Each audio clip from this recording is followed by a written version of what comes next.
Hi, welcome back to plant lovers. നമ്മൾ വീണ്ടും പുതിയൊരു വീഡിയോ ആയിട്ട് വന്നിരിക്കുകയാണ്. നമ്മുടെ വീഡിയോ ഒക്കെ കാണുന്ന കൂട്ടുകാർ ചാനൽ സബ്സ്ക്രൈബ് ചെയ്യാതെയൊക്കെ കാണുവാണെങ്കിൽ എല്ലാവരും ഒന്ന് സബ്സ്ക്രൈബ് ചെയ്തും ലൈക്ക് ചെയ്തും ഷെയർ ചെയ്തും കമൻറ്റ് ചെയ്തും ഒക്കെ ഒന്ന് സപ്പോർട്ട് ചെയ്യണം.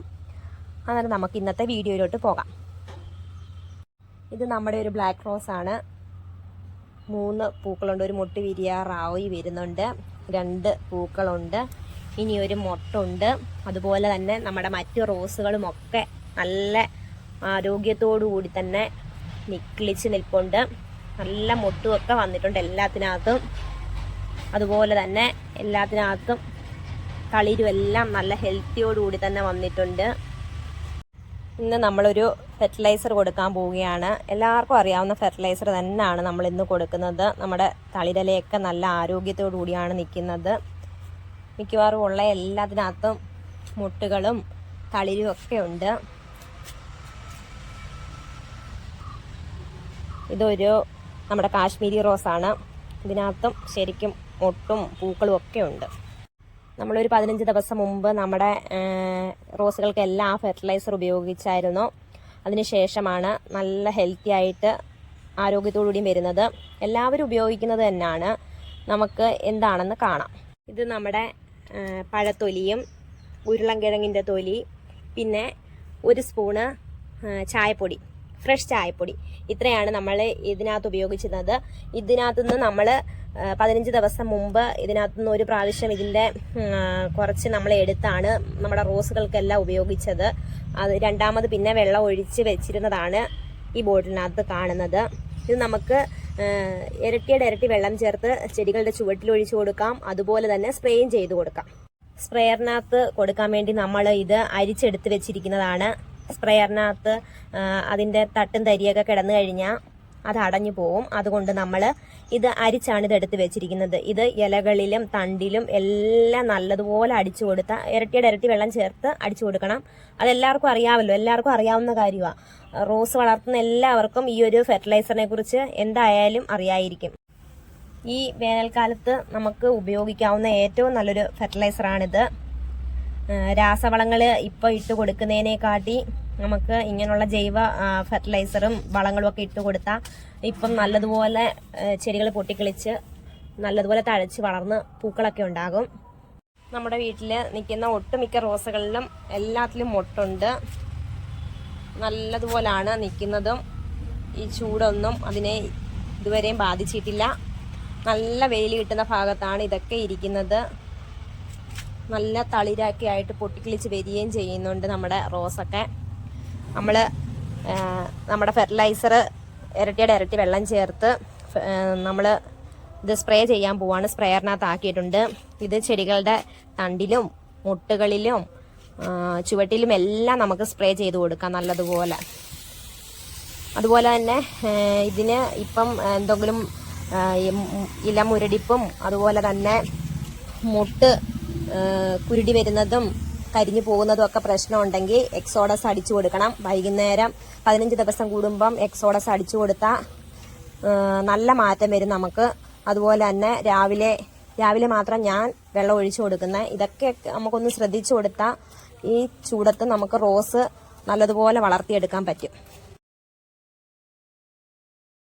പഴത്തിൻ്റെ തൊലിയും അതുപോലെ തന്നെ നമ്മുടെ ഉരുളക്കിഴങ്ങിൻ്റെ തൊലിയൊക്കെ ഇട്ട് കൊടുക്കുമ്പം അത് 2-3 ദിവസം കഴിഞ്ഞെടുക്കുമ്പോൾ ഒരു നമുക്ക് ഇഷ്ടപ്പെടുന്ന ഒരു സ്മെല്ലായിരിക്കത്തില്ല.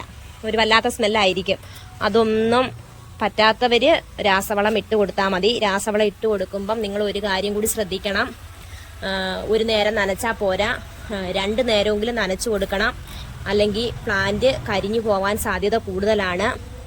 അതിനേക്കാൾ ഇതുപോലുള്ള ഇച്ചിരി സ്മെല്ലൊക്കെ ഒന്ന് സഹിക്കാൻ പറ്റുന്നവരാണെങ്കിൽ ഇതുപോലെയൊക്കെയുള്ള ജൈവവളങ്ങൾ ചെടികൾക്ക് ഇപ്പം തൽക്കാലം കൊടുക്കുന്നതായിരിക്കും നല്ലത്.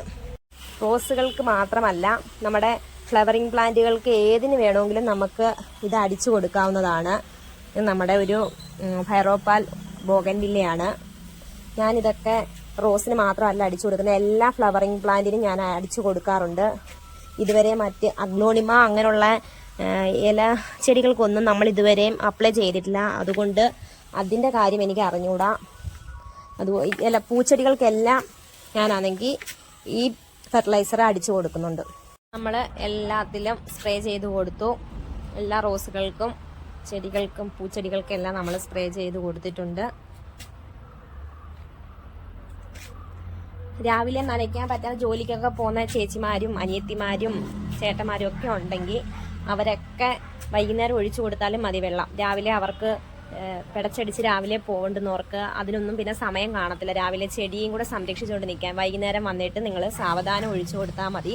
അങ്ങനെ വൈകുന്നേരങ്ങളിൽ വെള്ളം ഒഴിച്ചു കൊടുക്കുന്നവർ ഒരു കാര്യം കൂടെ ഒന്ന് ശ്രദ്ധിക്കണം.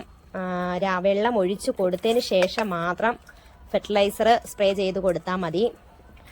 നമ്മൾ വെള്ളം ഒഴിക്കുമ്പം ചിലപ്പം ചെടിയുടെ ഇലയിലും ഒക്കെ വീണ് പോയി കഴിഞ്ഞാൽ പിന്നെ നമ്മൾ ആ ഫെർട്ടിലൈസർ അടിച്ചതുകൊണ്ട് ഒരു പ്രയോജനമില്ല. അതുകൊണ്ട് നമ്മൾ വെള്ളമൊക്കെ ഒഴിച്ചു കൊടുത്തതിന് ശേഷം മാത്രം ഫെർട്ടിലൈസർ അടിച്ചു കൊടുത്താൽ മതി. ഭാഗത്തുള്ള ചെടിയെല്ലാം നമ്മൾ ഫെർട്ടിലൈസർ കൊടുത്ത് ഇനി ബാക്ക് ഭാഗത്തിരിക്കുന്ന റോസകൾക്ക് ആണ് നമ്മൾ ഫെർട്ടിലൈസർ കൊടുക്കുന്നത്. ഇപ്പോൾ ഇതിനകത്ത് നമ്മുടെ പഴത്തൊലി അതുപോലെ തന്നെ ഉള്ളിത്തൊലിയും ഇടാം. ഉള്ളിത്തൊലി, നമ്മുടെ ഉരുളൻകിഴങ്ങിൻ്റെ തൊലി, പിന്നെ നമ്മുടെ ചായപ്പൊടി, ഇതെല്ലാം ഇട്ട് 3 ദിവസം കഴിഞ്ഞിട്ടുള്ള ഇതാണ് നമ്മൾ ഇതെല്ലാം ചേർത്തുള്ള ഫെർട്ടിലൈസറാണ് നമ്മളിപ്പം സ്പ്രേ ചെയ്ത് കൊടുക്കുന്നത്. ഇത് അപ്ലൈ ചെയ്ത് കൊടുക്കുന്നത് കൊണ്ട് നമ്മുടെ ചെടി നല്ലതുപോലെ ഹെൽത്തിയോടെ വളരാനും റൂട്ടുകൾക്കും അതുപോലെ തന്നെ പൂക്കളുണ്ടാവാനും ചെടികൾ നല്ല രീതിയിൽ തഴച്ച് വളരാനും എല്ലാം പറ്റിയ ഒരു ഫെർട്ടിലൈസറാണിത്.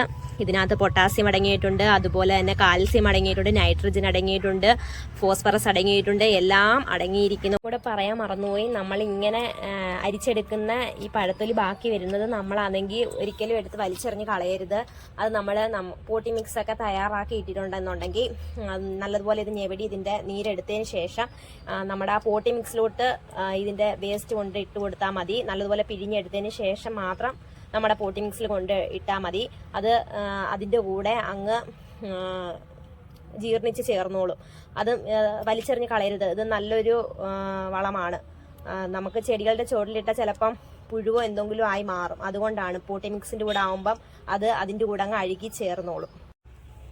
ഈ ഒരു ഫെർട്ടിലൈസർ 15 ദിവസം കൂടുമ്പം തന്നെ നമ്മൾ അപ്ലൈ ചെയ്ത് കൊടുത്താൽ തന്നെ നമ്മുടെ ചെടികൾക്ക് നല്ല മാറ്റം ഉണ്ടാവും. എന്നും പൂക്കളും കാണും ചെടികൾക്ക്. അതുകൊണ്ട് എല്ലാവരും വേറെ വളങ്ങളൊന്നും ഇട്ട് കൊടുക്കണമെന്നില്ല. എന്തായാലും വീട്ടിൽ പഴത്തൊലിയും ഉരുളൻകിഴങ്ങിൻ്റെ ആയാലും ഉള്ളിയുടെ ആയാലും തൊലിയൊക്കെ എന്തായാലും നമ്മുടെ വീട്ടിൽ കാണും. അതെല്ലാം എടുത്ത് വെച്ച് ഇതുപോലെ നല്ല കണ്ടെയ്നറിനകത്ത് ഭദ്രമായിട്ട് അടച്ച് വെച്ച് 3 ദിവസം കഴിയുമ്പോൾ എടുത്ത് 4 ദിവസം കഴിയുമ്പോഴൊക്കെ എടുത്ത് ഇരട്ടി വെള്ളം ചേർത്ത് ചെടികൾക്ക് ഒഴിച്ചു കൊടുക്കാവുന്നതേ ഉള്ളൂ. ഇത്രയും കാര്യങ്ങൾ ചെയ്താൽ തന്നെ ശരിക്കും ഫ്ലവർ ഉണ്ടാവും. അതുപോലെ തന്നെ പൂ പോയി കഴിയുമ്പം ഉണക്കായതുകൊണ്ട് നല്ലതുപോലെ കട്ട് ചെയ്ത് കളയരുത്. ഒരു 4-5 ഇല താഴെ വെച്ച് മാത്രം കട്ട് ചെയ്ത് വിടുക. ഉണക്കായതുകൊണ്ട് ചിലപ്പം പിന്നെ പുതിയ തളിർപ്പ് വന്നില്ലല്ലോ, അതുകൊണ്ട് അങ്ങനെ മാത്രം കട്ട് ചെയ്ത് കൊടുത്താൽ മതി. നമ്മളിവിടെ മണ്ണും ഒക്കെ മിക്സ് ചെയ്ത് ഇവിടെ ഇട്ടിട്ടുണ്ട്. അതിനകത്തോട്ട് നമുക്ക് ഈ പിഴിഞ്ഞെടുത്ത വേസ്റ്റ് കൊണ്ട് ഇട്ട് കൊടുക്കാം. എന്നിട്ട് മണ്ണ് മൂടിക്കൊടുക്കാം. അത് പോട്ടി മിക്സുമായിട്ട് അങ്ങ് ചേർന്ന് യോജിച്ചോളും. അതവിടെ കിടന്ന് നമുക്ക് അടുത്ത ചട്ടിയിലൊക്കെ മണ്ണ് നിറയ്ക്കാറാകുമ്പോഴത്തേക്ക് അതുമായിട്ട് അങ്ങ് ജീർണിച്ച് ചേർന്നോളും. ഈ ഫെർട്ടിലൈസറിനെ കുറിച്ച് നമ്മൾ നേരത്തെ നമ്മുടെ ചാനലിൽ ഒരു വീഡിയോ ചെയ്തിട്ടുണ്ട്. അന്നേരം ഇന്നത്തെ ഈ കുഞ്ഞ് വീഡിയോ നിങ്ങൾക്കൊക്കെ ഇഷ്ടപ്പെട്ടെന്ന് വിചാരിക്കുന്നു. അടുത്തൊരു വീഡിയോ ആയിട്ട് കാണുന്നത് വരെ ടാറ്റ, ഓക്കെ, ബൈ ബൈ.